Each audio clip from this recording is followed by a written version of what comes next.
So நம்மலாம் இப்போ இயேசு கிறிஸ்துக்குள்ள இருக்கும் போது நம்ம ஒவ்வொருத்தரும் ஒவ்வொரு பிரான்ச்சஸ், ஒவ்வொரு கிளைகள்.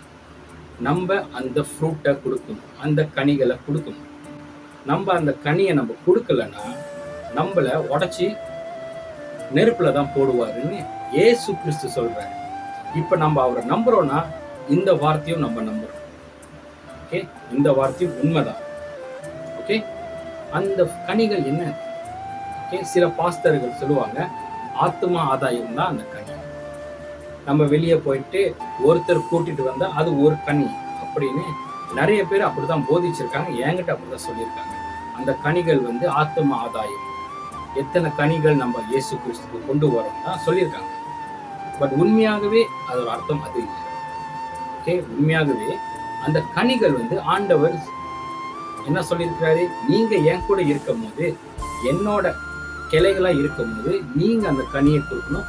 அந்த கனியை பத்தி ஆண்டவர் சொல்லியிருக்கிறார். என்ன மாதிரி கனிகள்? அன்பு, சந்தோஷம், சமாதானம், நீடிய பொறுமை, தயவு, நற்குணம், விசுவாசம், சாந்தம் அண்ட் இச்சை அடக்கம். ஸோ ஆண்டவர் நமக்குள்ள இருக்கும் போது அந்த இயேசு கிறிஸ்து அந்த சொல், அந்த வார்த்தையை நம்ம இருதயத்துக்குள்ள விதைக்கும் போது இந்த மாதிரி கனிகள் எல்லாம் நமக்குள்ள முளையணும். ஓகே.